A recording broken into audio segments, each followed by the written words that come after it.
हम पदाधिकारियों को चैलेंज करते हैं कि आप में अगर दम है तो केस कीजिए, हम अब जेल जाने के लिए तैयार हैं और आपको खामोश करने के लिए तैयार हैं। इस बात के लिए डीएम साहब हम भी चलेंगे, आप भी चलेंगे, हमसे चंदा होगा तो हम भी आपको देंगे, लेकिन कैमरा यहाँ चेक किया जाए। इनका लोकेशन होना उन लोग के कैमरा में फोटो में। धन्यवाद। आप जो यहाँ हमारे कार्यक्रम को कवर करने के लिए आए हैं, भारतीय कम्युनिस्ट पार्टी और जिला के तरफ से आपको धन्यवाद देते हैं। क्या मामला है नेताजी? मामला है कि आज जनता के ज्वलन सवालों को लेकर के भारतीय कम्युनिस्ट पार्टी का पूरे बिहार में जो नवगठित सरकार जो लगभग 2 महीना का गठन हुआ है और जो जनता से वादा किए हैं, उस वादा को पूरा करने के लिए, याद दिलाने के लिए सड़क से लेकर के सदन तक सरकार को घेरने का एक काम हम लोग कर रहे हैं। जैसे पहला वादा उन्होंने कहा था कि हमारी सुशासन की सरकार है। ये सुशासन की सरकार का 1 नंबर का पहचान जहां पटना राजधानी है, गर्ल्स हॉस्टल में नीट की परीक्षा, डॉक्टर की पढ़ाई पढ़ने वाली लड़की को गैंग रेप कर के और हत्या कर दिया गया और अपराधी आज तक पुलिस गिरफ्त से बाहर है। तो ये सबसे दुखद घटना है। और उसके बाद जो है सो किसानों का जो आईडी बनवाया जा रहा है, किसानों का जो दाखिल खारिज का सवाल है, चाहे भूमि का किसी ढंग का कोई सवाल हो, बिना पैसा लिए हुए, बिना चढ़ावा किए हुए पदाधिकारियों का एक भी काम नहीं होता है। क्या यही सुशासन है? हम इसको सुशासन की सरकार नहीं, ये भयंकर कुशासन की सरकार है। खबरदार करने के लिए हम लोग ये सरकार को आए हैं। भारत सरकार बोल रही है कि मनरेगा में हमने मजदूरी बढ़ा दिया है। मजदूरी नहीं बढ़ाए हैं, काम का जो है सो अवधि बढ़ाए हैं। हम अभी जो मनरेगा चल रहा था 100 दिन काम की गारंटी थी, इन्होंने कहा कि हम 125 दिन काम देंगे, लेकिन इनके बोलने का और कथनी और करनी में भयंकर अंतर होता है। जैसे इन्होंने नोटबंदी किया था, नोटबंदी में कहा था कि काला धन आपस आएगा, काला धन जब वापस आएगा तो गरीबों के बीच में बांटा जाएगा, लेकिन एक भी काला धन आपस नहीं आया और 99.99% पैसा जमा हो गया।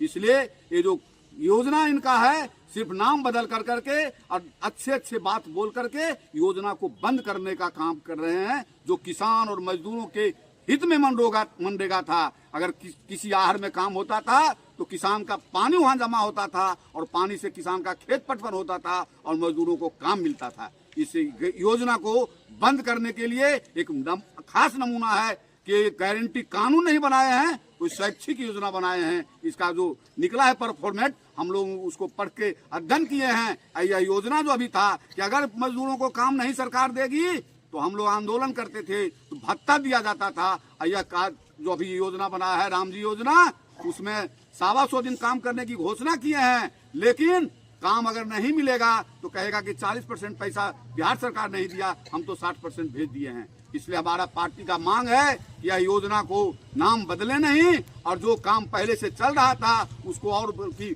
पुख्ता से काम करें और मजदूरों को मजदूरी बढ़ा करके दिया जाए, यही मांग है। माननीय सम्राट चौधरी का कहना है कि हमने सुशासन स्थापित किया। सुशासन की स्थापना नहीं कर करके एक कुशासन का एक पहला नमूना उनका हुआ कि गरीबों को बिना वैकल्पिक व्यवस्था किए हुए झुग्गी झोपड़ी और ये जो है अतिक्रमण के नाम पर फुटकर दुकानदारों को बुलडोजर चलाकर हटाया गया। अगर उसके आगे लड़ने का काम किया, चाहे नालंदा हो, चाहे नवादा हो, चाहे बेगूसराय हो, यही लाल झंडा उसके खिलाफ लड़ने का काम किया है। ये सुशासन नहीं, ये बुलडोजर की शासन का है। इसलिए इस शासन के हम लोग विरुद्ध हमेशा लड़ाई लड़ते रहेंगे और लड़ते रहे हैं और लड़ेंगे। क्या मनरेगा मजदूरी बढ़ाया क्या नेताजी? मनरेगा की मजदूरी बढ़ना चाहिए, बढ़ाना चाहिए। और मनरेगा की मजदूरी अभी इतना कम है जितना कि हम लोगों के बाजार में और जो हम आम पब्लिक के किसानों को मजदूरी मिलता है उससे भी मनरेगा की मजदूरी कम है आज के तारीख में। और भयंकर ये है, भ्रष्टाचार उसमें है। मजदूरों से काम नहीं लेकर के मशीनों से काम लिया जाता है, रातों रात मशीनों से काम। मनरेगा नहीं रहा नेताजी, जी राम जी हो गया। जी राम जी योजना को हम लोग सख्त विरोध करते हैं। वो अब महात्मा गांधी का अपमान है। ये महात्मा गांधी का अपमान हम लोग नहीं सहेंगे। और जी राम जी योजना को इसमें धर्म के नाम को जोड़ करके भावनात्मक योजना ला करके बंद करने की साजिश है। किसानों मजदूरों के साथ छलावा करने का साजिश है। माननीय सरकार का कहना है कि लोग भगवान का विरोध करते हैं। नहीं, हम भगवान को आस्था रखते हैं, लेकिन भगवान पूजा करने का है, आस्था का चीज है, नो की राजनीति का चीज है, नो की वोट की चीज है। वो वोट भगवान के नाम पर वोट मांगते हैं। भगवान तो सबका घर बनाते हैं। ये चले थे भगवान का घर बनाने के लिए, भगवान का जो है सो अवतार करने के लिए चले थे। और हम लोग, शास्त्र कहता है, बीजेपी हिंदूवाद कहता है, न हिंदू है, न मुसलमान है, न सिख है, न ईसाई है। इसलिए हमारा धर्म कहता है कि जो राम का अवतार जब करने चले थे और उसका जो अब होने वाला था, तो बिना पत्नी रहते हुए कोई उसका जो है सो ही नहीं कर सकता है, क्या कहते हैं उसको, पूजा नहीं कर सकता है। हमारे प्रधानमंत्री, माननीय प्रधानमंत्री बिना पत्नी के है जो सो उसको भगवान का जो पूजा करने के लिए। ये लड़ाई जब तक ये सरकार कुशासन की रहेगी तब तक ये लड़ाई हम लोग लड़ते रहेंगे। हम लोग कम्युनिस्ट पार्टी के हैं, संघर्ष पर विश्वास करते हैं, न कि सत्ता पर विश्वास करते हैं। आप लोगों की आगे मांग क्या है?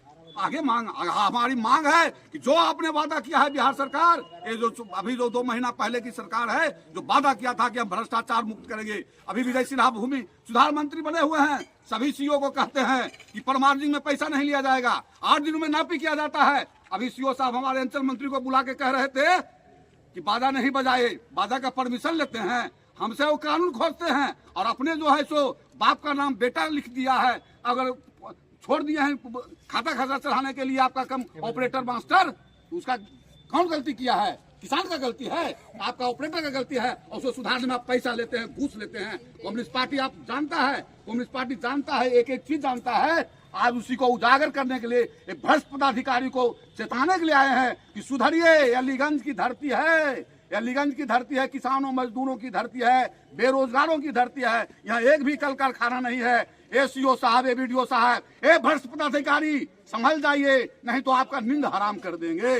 तो ये लोग तो आज मजदूर के किसान लोगों को देखा जा रहा है कि तमाम लोग ब्लॉक का चक्कर काट रहे हैं, फिर भी महीनों से चक्कर काट रहे हैं, उनका काम नहीं हो रहा है। वो नजर नहीं आते हैं पदाधिकारी को, वो पदाधिकारी को नजर नहीं आते हैं। और कानून बताने के बात आता है, हमारे अंचल मंत्री को कह रहे थे कि बाजा का परमिशन है। हम एक पदाधिकारियों को चैलेंज करते हैं कि आप में अगर दम है तो केस कीजिए, हम अब जेल जाने के लिए तैयार हैं और आपको खामोश करने के लिए तैयार हैं। नेताजी लड़ाई सड़क है सदन तक जारी रहेगी, एकदम जारी रहेगी। हमारे को कहते हैं सत्ता पक्षीय लोग कि विपक्ष गायब हो गया है, लेकिन एक दुर्भाग्य है, विपक्ष अगर नहीं रहता है तो सत्ता निरंकुश होता है, सत्ता निरंकुश होता है। जितनी हमारी ताकत है विपक्षों का, महागठबंधन का, उतनी ताकत से सदन से लेकर सड़क तक आंदोलन जारी रखेंगे और सरकार को नींद हराम कर देंगे। सीओ साहब क्या कहना है कि बाजा क्यों बजा रहे हैं? हाँ, सीओ साहब अभी बोल रहे थे कि परमिशन नहीं लिए हैं, बाजा बजाने में काम डिस्टर्ब होता है।